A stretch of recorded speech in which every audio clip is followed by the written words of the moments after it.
All right, people, it is 7 o'clock.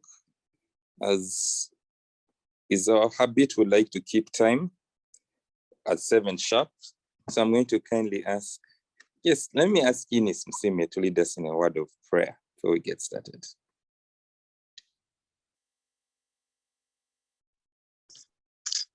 Thank you, Bishop Sidi.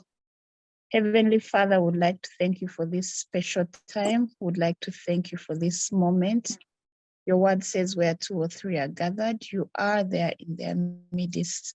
We thank you that you are here to guide us, to give us wisdom, to open our hearts to the learning that we are going to receive, but most importantly, to act on it. In Jesus' name we've prayed. Amen. Amen. Amen. Thank you, Eunice. One of the things I like about Eunice is she's one of those leaders who says things as is or as they are. So I can't wait to hear her present again or come on the grill. Yes, people, thank you for all coming in. Today we're going to be talking about something interesting. Before I go any further, I have a kind favor to ask. So since I'm going to be presenting today, for the people on the group, I pray that everything stands out. But for those particular things that you might find hit home, I'm going to kindly ask you to transcribe and write on the group, since we have no one transcribing today. So if we can all do this collectively, I know we can do it. Anything that maybe stands out to you, please just write it out on the group, on the WhatsApp group, for the rest of those who might not be able to log in. So today I want to talk about influence. Yes, just a few common words that have been mentioned the past days. Yeah, some words, buzzwords. Yes, some buzzwords that have been mentioned. We have mentioned things like drifting, productivity, life story, and referrals. And in all these words that have been mentioned, one thing that's common, or one thing that stands out, is people. So for most of the previous presentations, you realize people are a key word, and it's one thing that stands out from today. And so that's what we like to talk about. But if people were cars and needed to be moved from point A to point B, then you'd realize their fuel would be influence. If you are to move people, then you'd need influence. So that's what I would like to talk about, and I hope it can be an open discussion today. So we'll probably just start off of what's influence. There are many descriptions of influence when you look into the internet and online. But one definition of influence that I found very interesting was the act of producing an effect without apparent exertion of force or direct exercise of command. So blindly or loosely said, the act of people getting to do something without forcing them, or without commanding them. And that's what we'd like to talk about. How do we break down this? How do we take this down further? I'll just start off with a story.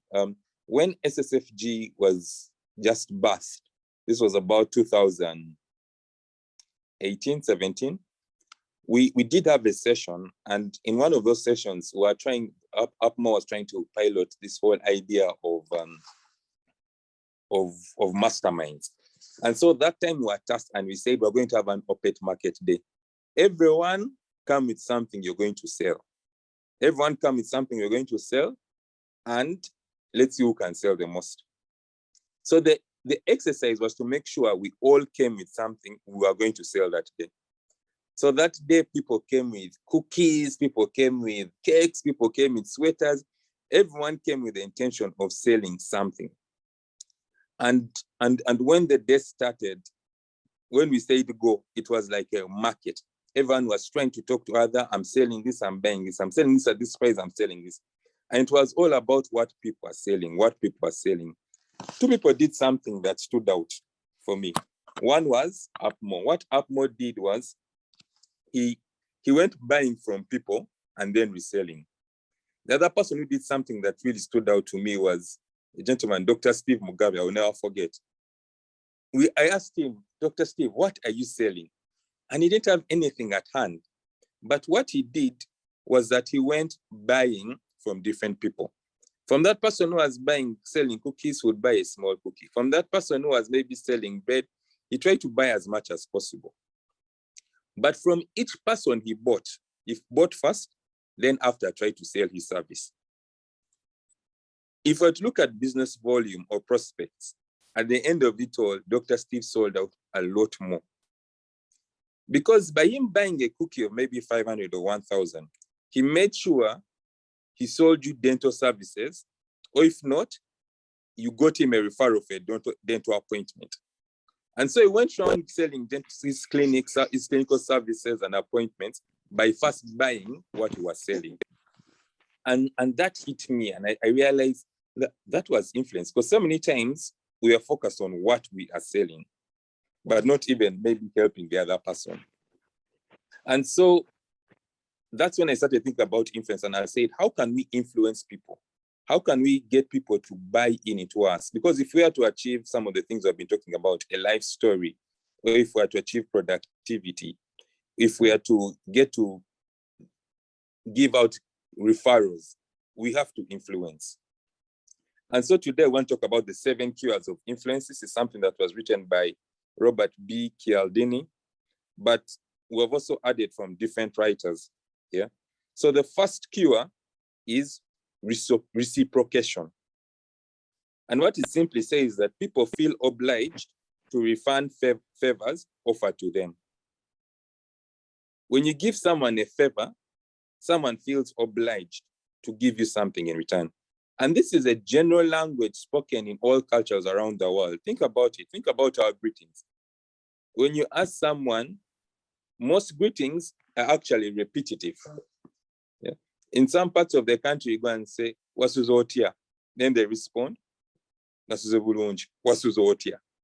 It has to be repeated. Some places you go, "Bonjour." They will say, "Bonjour." It's courtesy when someone says, "How are you?" You say, "I'm fine." You also repeat, "How are you?" Yeah. And so it's a culture of reciprocation, and people like to give when they have been given.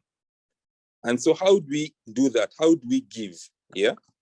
And there's some companies that have nailed it by even small gifts. There are small corporate companies that will even give out small gifts, and you'd find they have built up customer loyalty just because of the small gift they have given. People are saying, "I'm not leaving this person because of what they have given me." In some other marketing lingua, this is called a door in the face technique. Get a door in the face. Yeah. When you ask for a big favor from someone may not be able to give you that big favor. Some people do it intentionally. They go to someone and they ask for a very big favor, and that person says, "I cannot do it." Then they scale down and ask for a smaller favor. Now that person feels challenged to also reciprocate that. Because you're scaled down, he also wants to scale down. When you think about the people selling downtown, those people are geniuses. Yeah. The guy sells you oinameka. You tell him, "No, maybe I have namutwale tan." Okay, for the international people on this call, some things are better spoken in Uganda anyway. You ask someone, oinameka, okay, how much do you have? Then that person tells you, "I have 50,000. Then he says, "No, this thing is 100,000. But what we do? Let me come down to 80,000. Indirectly, is applying the principle of reciprocation on you. And then you say, "Okay, he has come down. So me, let me step up. Let me match up." And you keep on doing it until you find you've bought something at 70,000. But the seller knew the price was 70,000 from the word go. But they have mastered this art of reciprocation. And this cuts across, and that's when I think they say, do not go visit someone empty-handed. Yes. When you go and give a small gift to someone, when you give something to someone then is more willing to open up to you. And chances are they're even willing to give you something a lot bigger. I know of people who dread getting something on their birthdays. It used to be some of them. Because each time someone gives them something on their birthday, they feel challenged. They're like, now I also need to do something for them. This person has done this for me. Now I also need to do something for them. So as much as we want people to do things for us, maybe the question we can ask ourselves is, what are we doing for them? Yeah. Or what have we done for them? The second cure is consistency. Yeah. if we want to influence people, we need to have consistency in ourselves and others. In some places, this is called getting the foot in the door. Some people are just saying, let me get my foot in the door. Let me just do that one thing. But if I can do that one thing continuously, then you will have an influence over someone. And people start with the low-hanging fruits. There's, when there was a popular book called Encarta, and there was Encarta-sized encyclopedias, people used a technique where they say, if you get someone to say 7 yeses, it's going to be very hard for them to say no.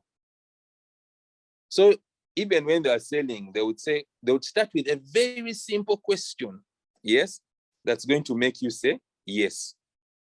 Yeah. Maybe they would say, don't you want to have a better life? Yes. In network marketing, they always say, don't you want to earn extra income? Everyone wants to earn extra income. The answer is yes. But if you can continue with the trail of questions and you do it 7 times, then that person is going to most likely say yes at the end. It's very hard for someone to say no after they have said yes 7 times. And let me bring it closer home where I've seen this technique work a lot. Married men are very good at using this. They have mastered that thing of consistency. I used to ask myself, the time I was surrounded with most of my female friends would be in relationship with married men. And I'm like, but how? Don't you know this man is married? Don't you know the downsides of getting in a relationship with a married man? But still, you find they're still going ahead. And I realized there's no married man who cheats with a lady who's going to come and tell you, I am married. These are my terms. Very rarely so. They start slowly. Yeah, they start enticing you slowly. Before the lady knows it, she's like, but he has done this. Maybe it's not that bad. It started with a hand, then a hug, now the peck, then maybe it's a kiss, and they're like, maybe I'll sleep with them once. Then after you've slept with them once, they're like, okay, I've already done it. I may do it again. 2 months down the road, they're like, but I've been with this person. He's nice.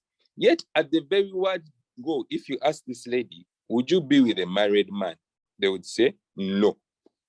But what has happened is that these men have mastered that act of consistency. A married man comes and tells the lady, Genda Kuria, and okay, I'm going to eat you. I'm going to eat. He'll say, I'm going to eat. Then you'll say, eat who? Then it's like, I'm going to eat you. And then this lady says, Tetisovoka, I can't be that married man. I can't be. But that married man who's determined will come doing something small. He'll buy something small. He says, it's just like a small thing. Let me take it. It's just like a small dress. Let me take it. It's just like a small phone. Let me take it. It's just like a car. Let me take it. It's just a trip to Dubai. But then you're like, but he has been so nice. How do I leave him? He has applied that principle of consistency. Yeah. When we go to corporate companies, there are many mergers that companies have gone ahead to do when they have found it is wrong.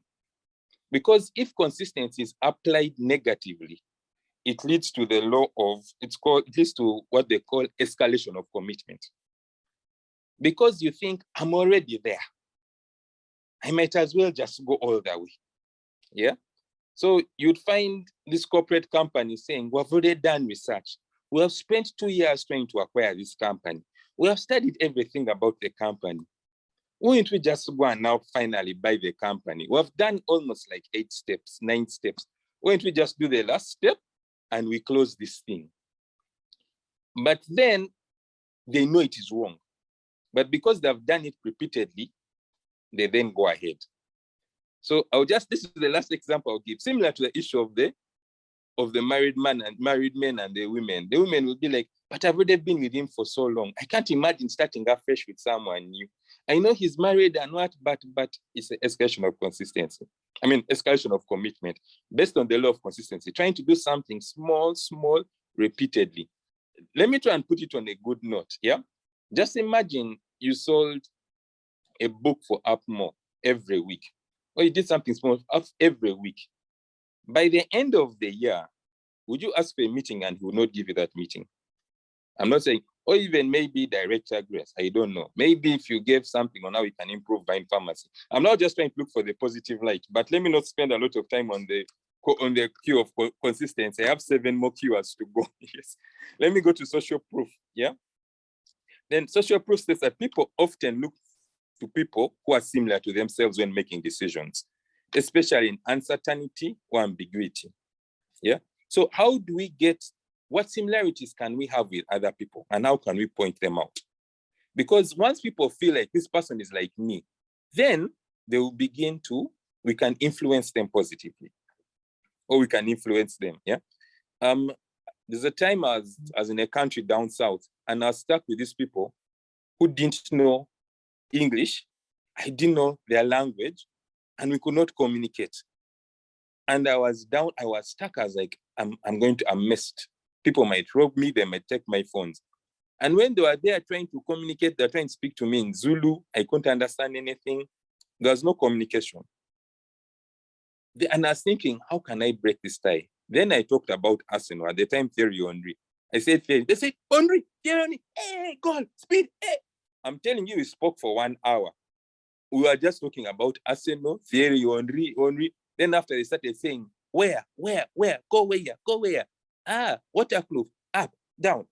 Then they directed me and actually found my way. But just because I was able to talk about soccer, and luckily enough, we supported the same soccer team, and we talked about Arsenal, we didn't know, they may not know English, but they knew all the players' names, yes? And I'll give you a hack. If you're ever stuck in a negotiation with a Pakistani, yeah, or an Indian, mention the word Sachin Tendulkar, who's revered as a god because of his cricket. And if you know any knowledge about Sachin Tendulkar and cricket, you'll see how those people will open up to you. The other principle we'll talk about, the 4th principle, is the principle of liking. People will agree to offers from people whom they like. Yes? There's a time I was in, I'd gone to Luzira prison, up maximum. Okay, when I said I'd gone to Luzira, I was not taken there. I had gone to visit Luzira prison, and it's the it's called the upper prison, maximum. Now, if you ever want good views, go to Luzira prison. Luzira upper has a very beautiful view of the lake. That view is amazing. So anyway, while I was there's this gentleman who came with a Rolls Royce. The attention that man got. This gentleman is a known crook. We all know he's a crook. But when that man came to the prison, because of his car, because people liked his car, the way everyone was giving him attention, yeah? Even me, myself, at one point, when he sat down, I was like, so what you call out here? I know how he makes his money, but the fact is also me, the Rolls Royce had covered me. I just said, this car is beautiful. Yeah. That was based on the principle of like, and there are several factors that determine likeness. Yeah. Physical attractiveness. There's what they call a halo effect. When someone is physically attractive, we tend to like them. Ladies, don't take offense, but I don't know if the gentleman have ever seen a pretty lady walking, sweating on the road. I have not. Yeah. Then people also tend to like people who live near them. People like people who give them compliments. People who like people who they are working with towards a common goal. Yeah. And people like people who make them laugh. At times start with a joke. Now, all of these alone might not have so much power. But when you combine these attributes together, it then has amazing power. The other principle is the principle of, that's cure, is the cure of authority. It's the 6th cure, authority. People tend to react in an automated fashion to people from authority. And authority can be in terms of degrees, in terms of uniform, and they tend to just do things automatically when people ask them to do things. There's a study done, it's called the Milgram experiment, where after World War II, people were asking, why did most of these Germans commit these acts? And they realized it was simply because someone in authority had told them, Jews are bad, we have to eliminate the Jews. So the question is, what authority do you have? That's why when some people are speaking, especially trainers, before they speak, they would start telling you about how many degrees they have. Yes. The sixth cure is cure of scarcity. People tend to want things as they become less available. When things are less available, people want them more. Now you look at Zara, which has done this well. Zara, the international fashion brand, they only keep the same thing on the store for a limited time. And after that, it's taken away. I was reading about one of the most famous watches. It's called Philip, I've forgotten the name. Okay, it's a famous watch brand. It's Philippe something. For those who are into watches would know it, yeah? These people have watches of like $100,000. And I was like, why do people buy these watches of $100,000? They say first, over 1,000 people touch the watch before it's completed. They're handmade. But they have a Philippe Patek. They have a rule that if you buy 7 Philippe Patek watches, they make a particular watch for you alone, and they will never make for anyone. So many people want to buy Philippe Patek watches until they get to number 7. Because when they get to number 7, they're going to have a watch that is for them alone. They'll be the only ones with that watch in the world. And that's how they've been able to influence people in the watch industry. The last cue I'll talk about is unity. Yeah. People value, yeah, Patek Philippe. Yes, thank you, Director. People value being part of a team or group. And people want to associate with people who are, maybe if a team is in close, that's why you find people doing all sorts of crazy things to join gangs, because they want to be part of the group. And using a negative way, it can become a story of us versus them. And this is one thing I learned from the director. He said it should never be a story of us versus them. It should be open. Everyone should be part of it. Because then everyone would want to join that gang or that group. And that's another way people influence others. It's by seeing unity. That's why teams want to do things together, because once they have that unity, then they influence people to want to join them or do the things that they do. Yes, I'll stop here for now. I'll open up the floor. I don't know if there are any questions, comments. You could just put your hand straight up, or you can unmute and go ahead and ask. We have only about 8 minutes.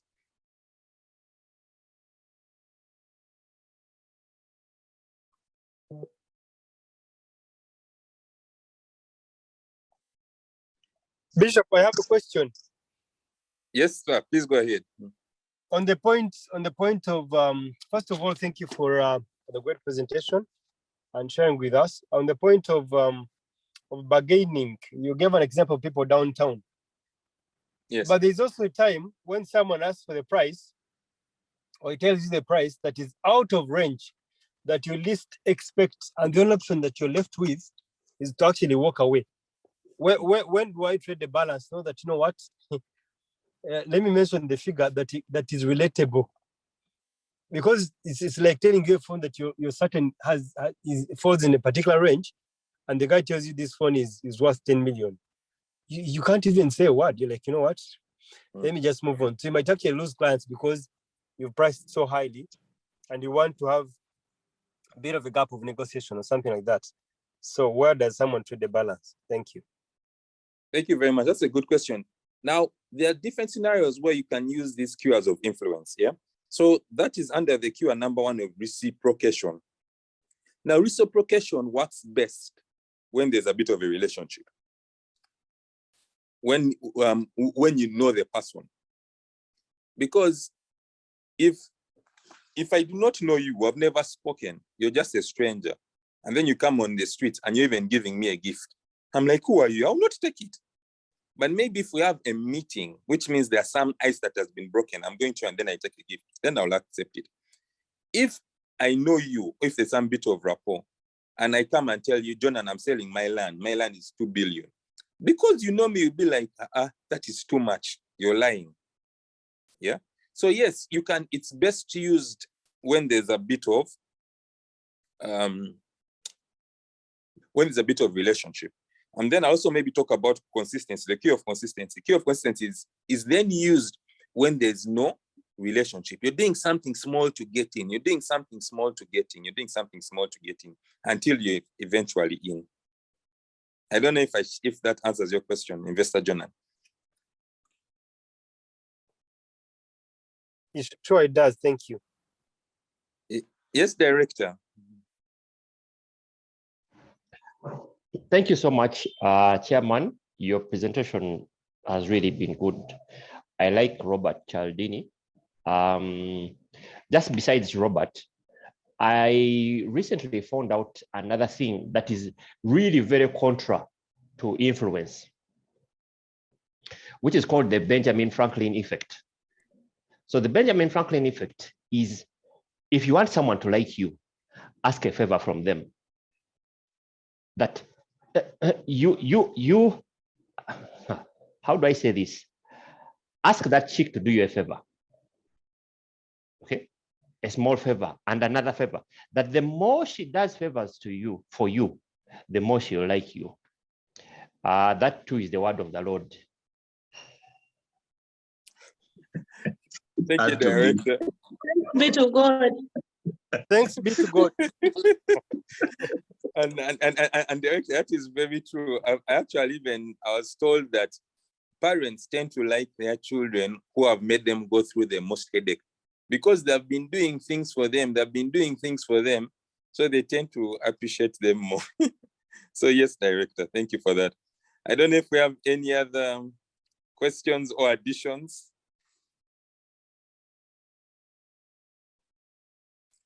Okay. If there are no other questions or additions, I would just like to remind you people about the School of Practical Business Open Week. Today, from 2 to 5, we have our own director, Grace, who will be talking about. Director, what are you talking about? Yes, Director will be there from 2 to 5. Here is us. It's strategy and execution. How do you craft a strategy, and how do you make sure that it's executed? Yes, a lot more, 2 to 5. And this is not only happening today, it's going on up to Friday. So we have different presenters on Tuesday, Wednesday, Thursday, and Friday. So please find a way. It's free. It's free. It's happening at Nalia. This happens once in a lifetime. Take advantage of being part of this group and be in the room. That said, I'll just hand over to Director to close us off. Thank you very much, Chairman. You're a very good man. And you're a very good man, honestly. I have many prayers for you. But there's one consistent one that never goes away. But I've enjoyed this lesson, and really I've taken note of something that I need to do, reciprocation to some individuals. Other than that, we won't have a call tomorrow. We'll have a call on Thursday. So may God bless you. May He cause His face to shine upon you. May you prosper. May your businesses be profitable, and may you be loving and lovable, and may your territory expand. God bless you. Have fun. Don't be a martyr. Bye-bye.